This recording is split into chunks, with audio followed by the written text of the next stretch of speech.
Aconteció, como 8 días después de estas palabras, que tomó a Pedro, a Juan y a Jacobo y subió al monte a orar. Y entre tanto que oraba, la apariencia de su rostro se hizo otra, y su vestido blanco y resplandeciente. Y he aquí 2 varones que hablaban con él, los cuales eran Moisés y Elías, quienes aparecieron rodeados de gloria y hablaban de su partida, que iba Jesús a cumplir en Jerusalén. Y Pedro y los que estaban con él estaban rendidos de sueño, mas permaneciendo despiertos, vieron la gloria de Jesús y a los 2 varones que estaban con él. Y sucedió que apartándose ellos de él, Pedro dijo a Jesús: Maestro, bueno es que para nosotros que estemos aquí y hagamos 3 enramadas, una para ti, una para Moisés y una para Elías, no sabiendo lo que decía. Mientras él decía esto, vino una nube que los cubrió y tuvieron temor al entrar en la nube. Y vino una voz desde la nube que decía: Este es mi Hijo amado, a él oíd.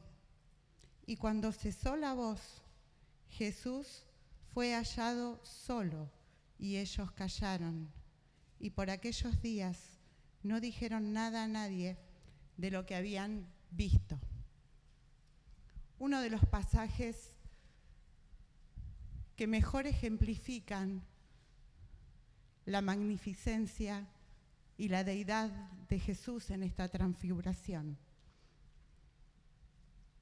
Algo que la Iglesia busca permanentemente en los cultos es justamente entrar en este estado de contemplación de la gloria de Dios. Cuando rendimos culto, cuando alabamos a Dios, cuando adoramos, cuando se produce este quebrantamiento en presencia de Dios, podemos contemplar su gloria. Y acá Jesús apartó a 3 discípulos que pueden estar representándonos a cualquiera de nosotros. Unos capítulos antes, Pedro había hecho su confesión de fe. ¿Recuerdan cuando Jesús preguntaba, bueno, ¿quién dicen que soy? Algunos decían que era Elías, otro un profeta. Y Pedro hace esta confesión de fe sobre la que se funda la Iglesia. Este es el Cristo, el Hijo del Dios viviente. De manera que esta transfiguración se puede contemplar solamente en esta instancia que sigue a todas las personas que ya hemos hecho la confesión de fe. ¿Se entiende? Solamente podemos contemplar y poder ver esta magnificencia de Dios si ya hemos reconocido que Él es el Hijo del Dios viviente.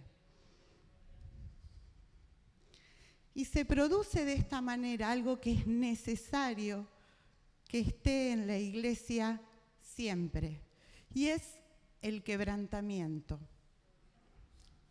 Viene hablándose en las últimas prédicas acerca del despertar que tiene que tener la Iglesia,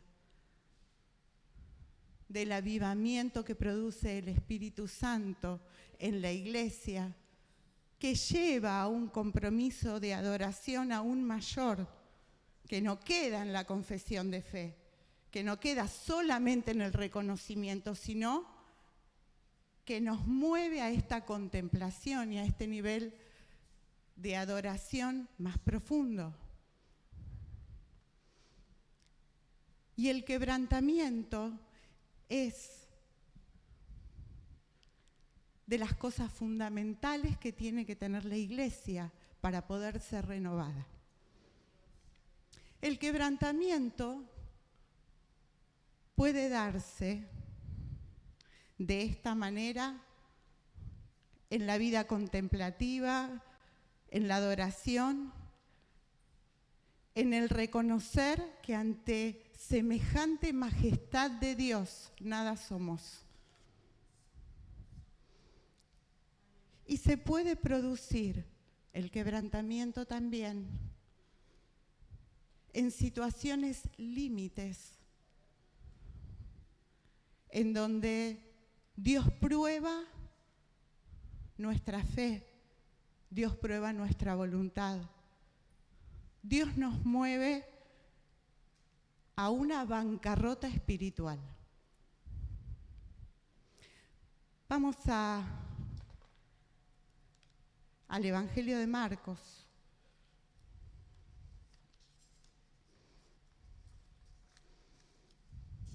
Evangelio de Marcos, capítulo 14, versículo 32 al 42.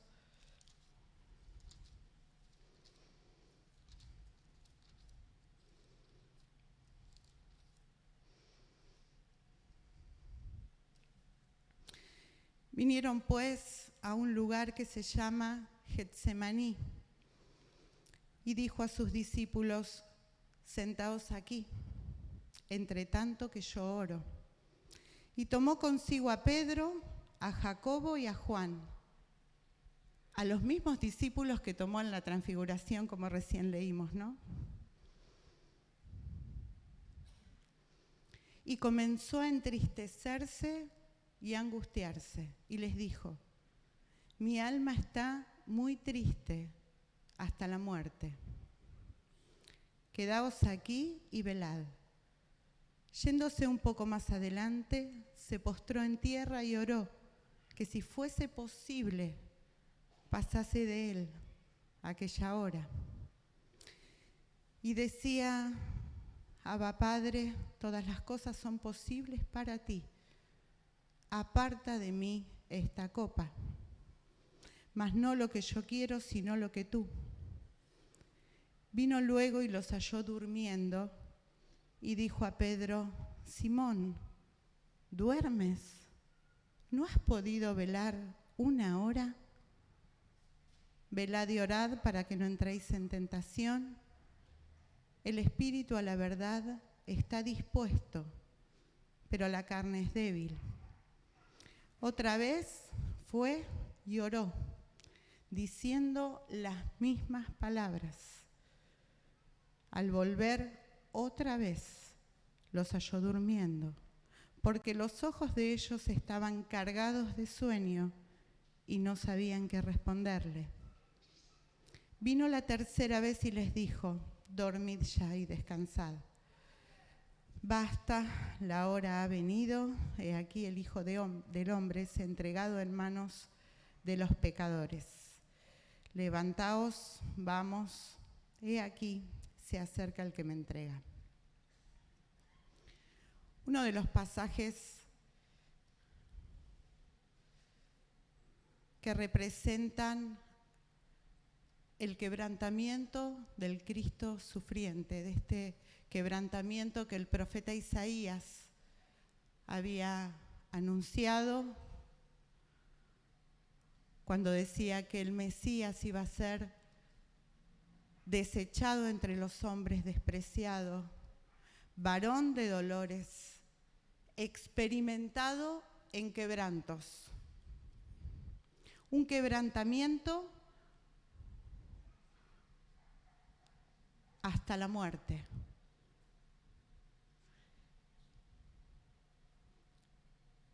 Otro tipo de quebrantamiento necesario para el cumplimiento del propósito del Señor. Pero me llamaba la atención que los mismos discípulos que habían sido parte del quebrantamiento y de la adoración en la transfiguración eran parte ahora de este quebrantamiento, del quebrantamiento del Señor, del tiempo más difícil y más íntimo de confesión de Jesús con el Padre. Todos somos conscientes que Getsemaní representa la hora más angustiosa, donde el Señor decide cumplir la voluntad de Dios, la voluntad a la cual y por la cual ha sido enviado. Y los discípulos se duermen, y la iglesia se duerme. Cuando el Señor nos llama a un quebrantamiento distinto. El primero, el que era la contemplación de la gloria, la adoración, la transfiguración y todo lo magnífico, te hacemos 3 enramadas, Señor, y aquí estamos. Y los mismos discípulos y la misma iglesia y nosotros mismos, en el tiempo de doblar la voluntad, de quebrarnos, de rendirnos, nos dormimos.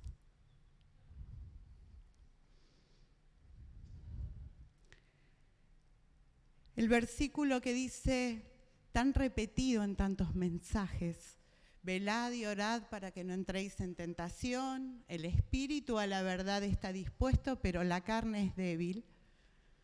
A veces en este lenguaje dualista griego de carne-espíritu nos perdemos en qué es la carne, y la carne es nuestra voluntad. Nuestro cuerpo no siente nada sin voluntad. Es la carne, no es el cuerpo, es la voluntad. Lo que el Señor está pidiéndonos es que nuestra voluntad sea rendida, sea quebrada. Entonces resulta que no es únicamente el quebrantamiento de la adoración, sino es el rendimiento de la voluntad en Getsemaní. Y todos tenemos o tendremos un Getsemaní. Para quienes tenemos hijos, nada nos duele más que los hijos. Nada nos mueve más que los hijos. Y muchas veces nuestro Getsemaní, nuestra voluntad, es rendida a Dios para todo, pero esto no se toca.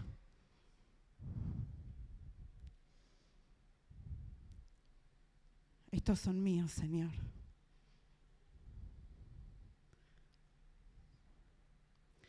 El quebrantamiento al que el Señor invita a despertarse y a velar no es un quebrantamiento de contemplación únicamente, y que está muy bien que así sea, que exista el quebrantamiento de la adoración, el quebrantamiento de la vida contemplativa.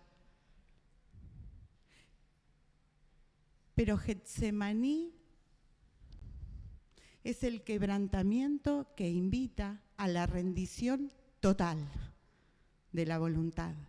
Y cuando dice, el espíritu a la verdad está dispuesto,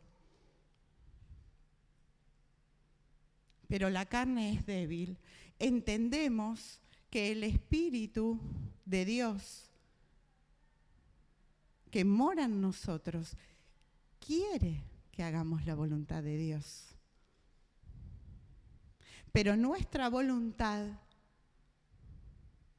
no se rinde, se duerme. Ahora, no sé ustedes, pero por lo general, cuando uno tiene un problema, una angustia, un dolor como el que el Señor estaba viviendo, consciente de que era una hora que venía un sufrimiento mortal. Se nos va todo. No hay que pedir ayuno, se nos va el hambre. No hay que pedir vigilia. Estamos ansiosos, despiertos, nos despierta, nos inquieta lo que va a pasar. Un diagnóstico, un mal diagnóstico,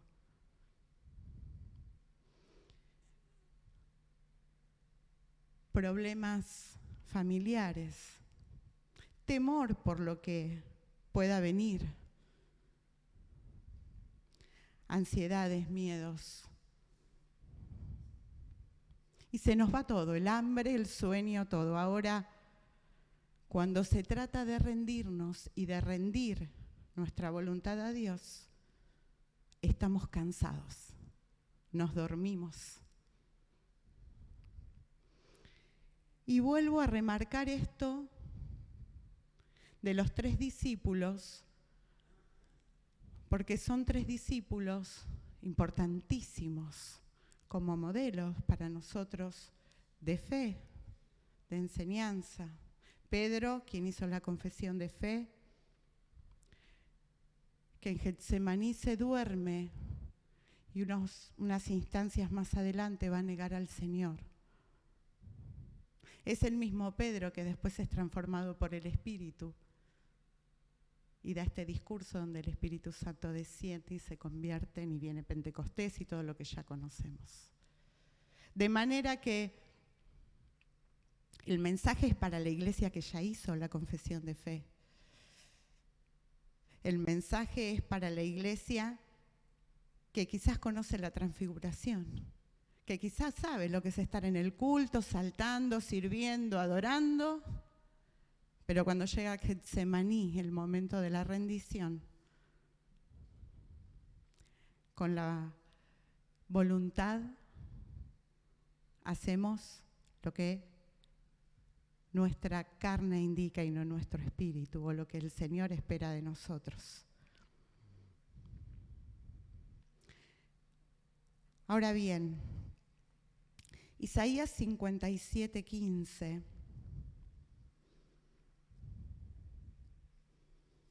Fíjense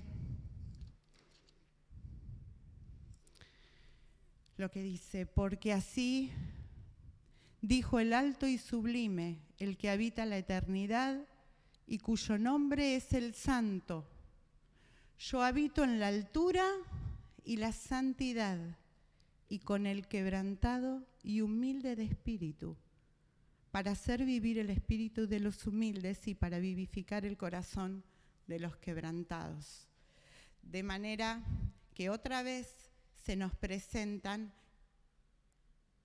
estas 2 formas.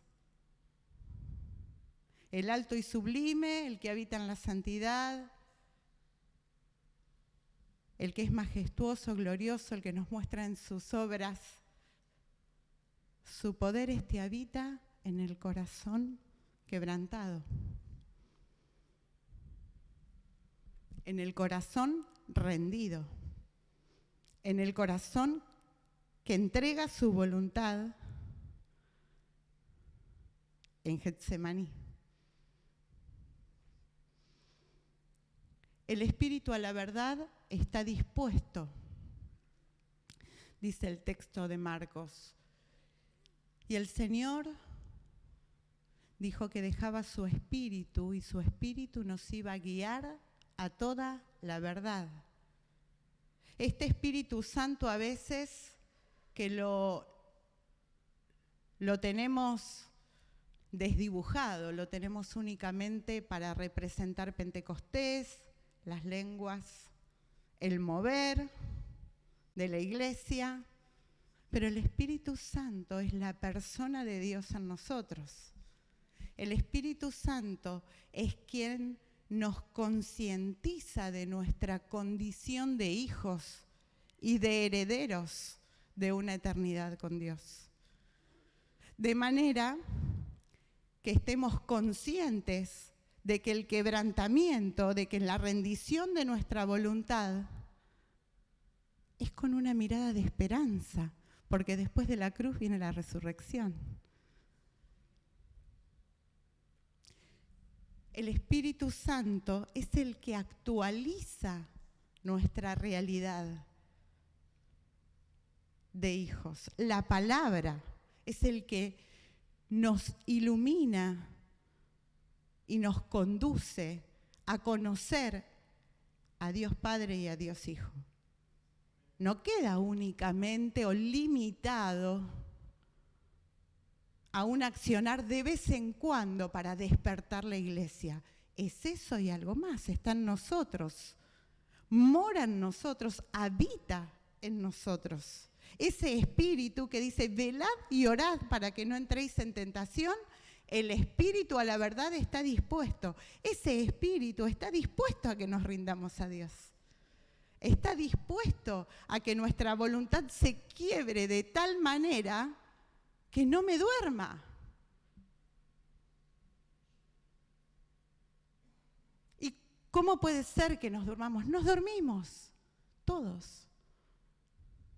No después de lo que me pasó, después de lo que ya viví, después de todo esto que el Señor te acompañó, te sostuvo, te levantó, te perdonó, te contuvo, te liberó. Vos decís, después de todo lo que viví, ahora me merezco vacaciones. Ahora me merezco descansar. Ahora me merezco dormir. Ya estuve mucho tiempo sirviendo, mucho tiempo de culto, mucho tiempo ahora, y me duermo y no rindo la voluntad. Y la iglesia queda como si Cristo hubiese quedado ahí, en el Getsemaní, sin caminar el Calvario y sin ir a la resurrección gloriosa. La iglesia queda habiendo vivido el desierto, el bautismo, la peregrinación, una vida de milagros y señales, toda una vida de prodigios del Señor. Y bueno, y después, ahora me toca disfrutar, porque ya demasiado, y me duermo. Y me dedico a mí, porque no está mal. ¿No? No está mal. Menos mal que el Señor cumplió el propósito del Padre y tenemos vida eterna.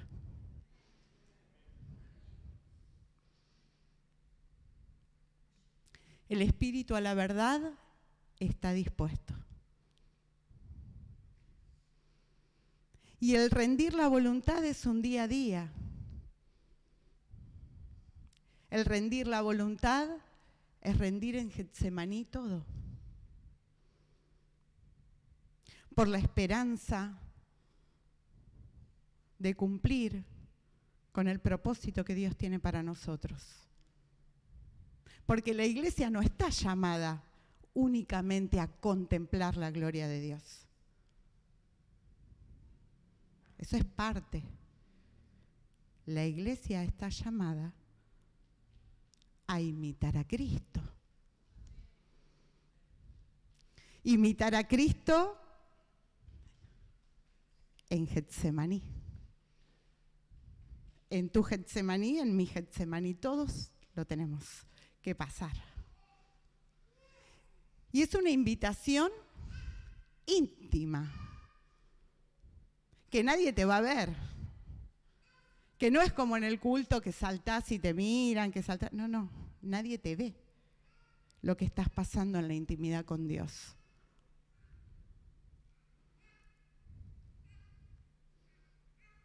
Pero te ve el Señor.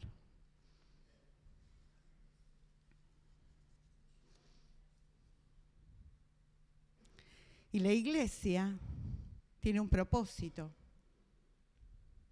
La iglesia tiene el propósito de ser luz, sal, de anunciar a este Cristo. Entonces, ¿viste cómo cambia la interpretación? Bueno, no está mal pensar en cada uno de nosotros y vivir.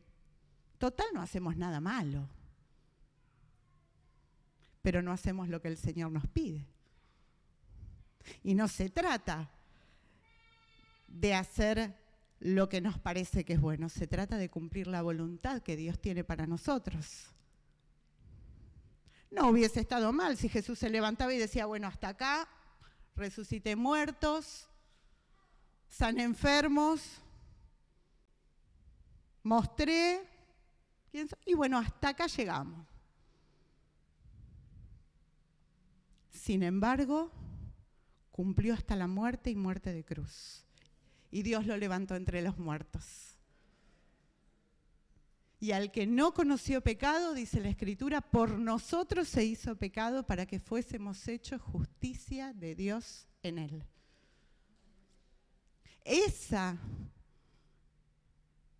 es nuestra victoria. Que su Espíritu habita en nosotros y mora en nosotros. El Espíritu que levantó al Señor está en nosotros. Entonces tu voluntad y la mía pueden ser rendidas a Dios. No te convenzas que no. No, eso era para algunos. Todos podemos rendirnos. Porque cuando viene Getsemaní, y si te tocó pasarlo, a mí sí. Cuando viene Getsemaní decís, listo, ya está, Señor, te entrego todo, no doy más.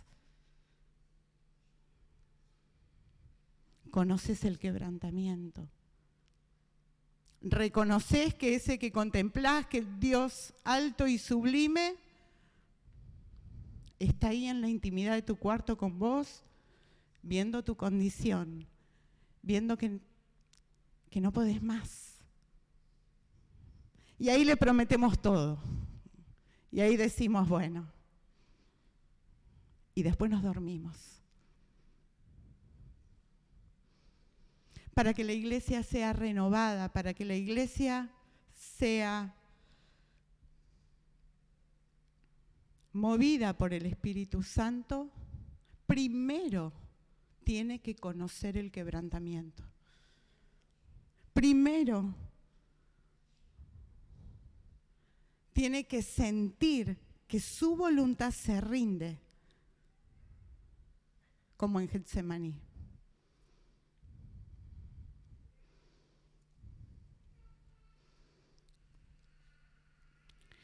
En el libro de Apocalipsis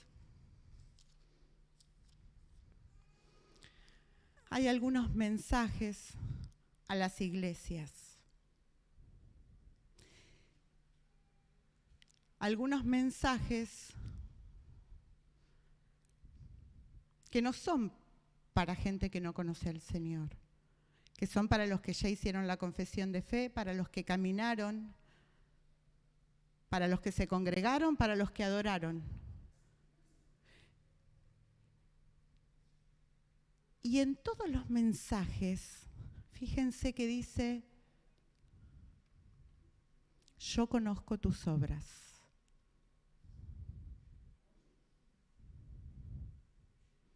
Yo conozco tus obras.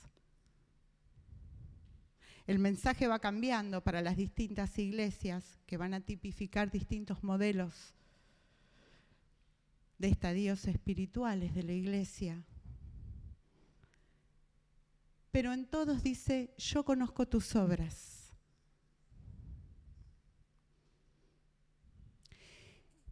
Y es que en el hebreo original fe y obras no están separadas, hermanos. Fe y obras, emuná. La fe lleva al obrar. Eso pasa después con la lengua griega en el Nuevo Testamento y se arma todo un lío de interpretación, que si la fe, que si la obra. Pero en el hebreo no pasa. Jesús hablaba arameo, hablaba en hebreo. La fe y las obras van de la mano. Yo conozco tus obras. De manera que Jesús no te va a decir, ¿crees? Te va a decir, ¿cómo estás creyendo?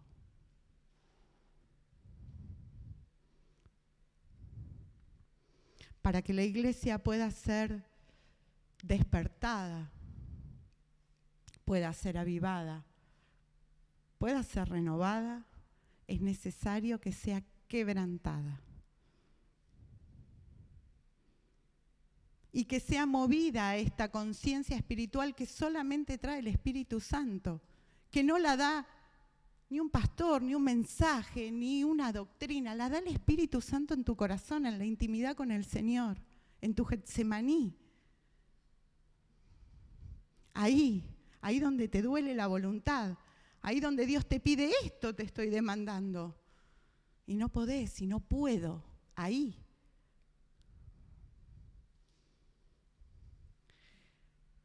Para que podamos decir como el apóstol, con Cristo estoy juntamente crucificado. Y no vivo yo, mas Cristo vive en mí, y lo que ahora vivo en la carne lo vivo en la fe del Hijo de Dios. Y lo que ahora vivo en la carne lo vivo en la fe del Hijo de Dios. Cuando vas a tu Getsemaní, yo voy al mío, que digamos, lo que ahora vivo en la carne lo vivo en la fe del Hijo de Dios. Esta fe, que es fe y obra. No es fe que habla, no es fe que confiesa únicamente. Empieza confesando, empieza reconociendo, pero actúa.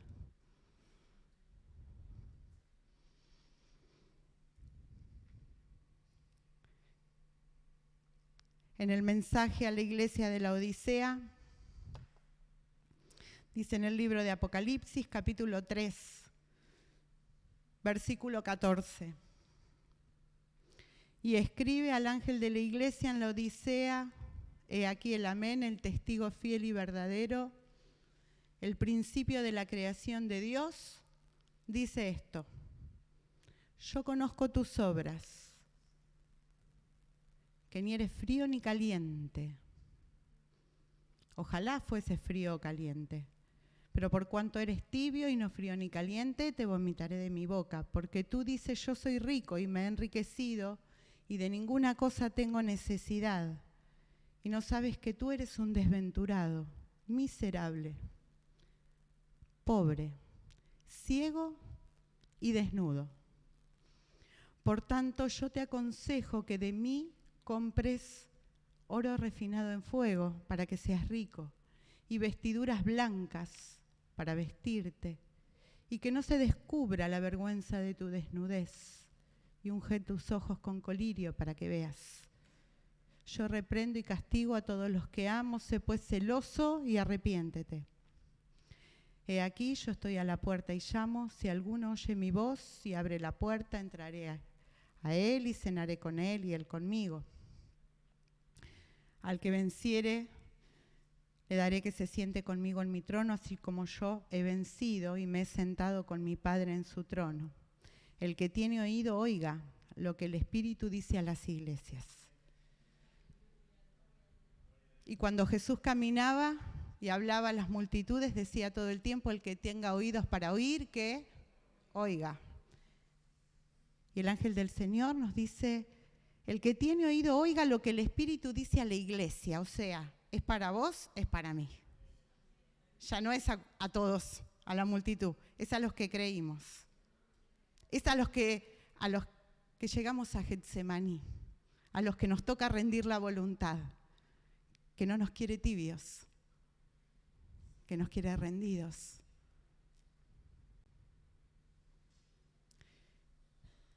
Que la iglesia cumple su propósito cuando se somete a la voluntad de Dios. La iglesia no cumple el propósito cuando dice, bueno, ahora me toca descansar y se duerme. La iglesia cumple el propósito cuando entiende que no puede, que está, como dice el texto de Apocalipsis, miserable, pobre, ciega, desnuda. Como muchas veces estamos nosotros. Y el Espíritu que habita en nosotros, que mora en nosotros, quiere darnos la esperanza de la victoria. La esperanza de una iglesia que muestre al Jesús resucitado. Una iglesia que en Getsemaní conoce que esto es un tiempo, que hay una esperanza eterna, que esto es un tiempo que lleva a la cruz, pero que hay resurrección. Que no podemos estar todo el tiempo en la queja. Que Dios nos llama a quebrar la voluntad para despertarnos a una nueva manera de vivir.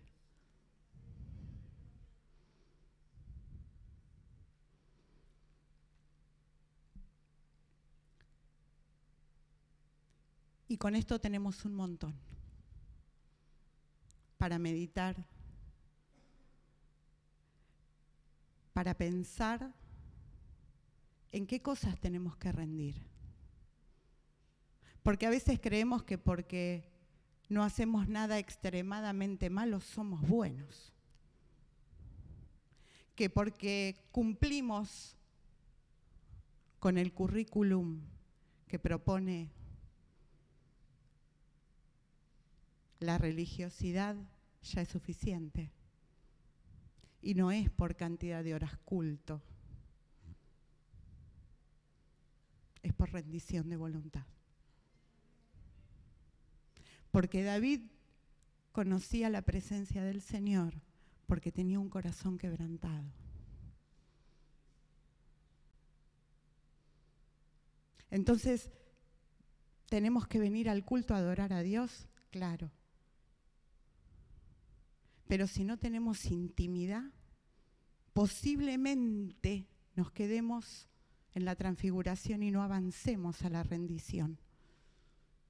Cuando el Señor nos pida en Getsemaní y nosotros nos durmamos.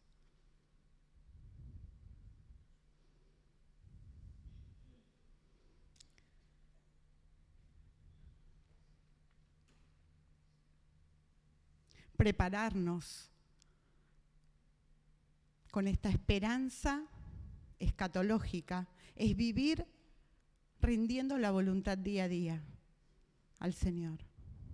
Rindiendo a nuestros hijos, rindiendo lo que nos duele, rindiendo lo que nos cuesta, rindiendo lo que no podemos dejar, porque el Espíritu Santo que habita en nosotros nos hace partícipes de esta heredad de victoria.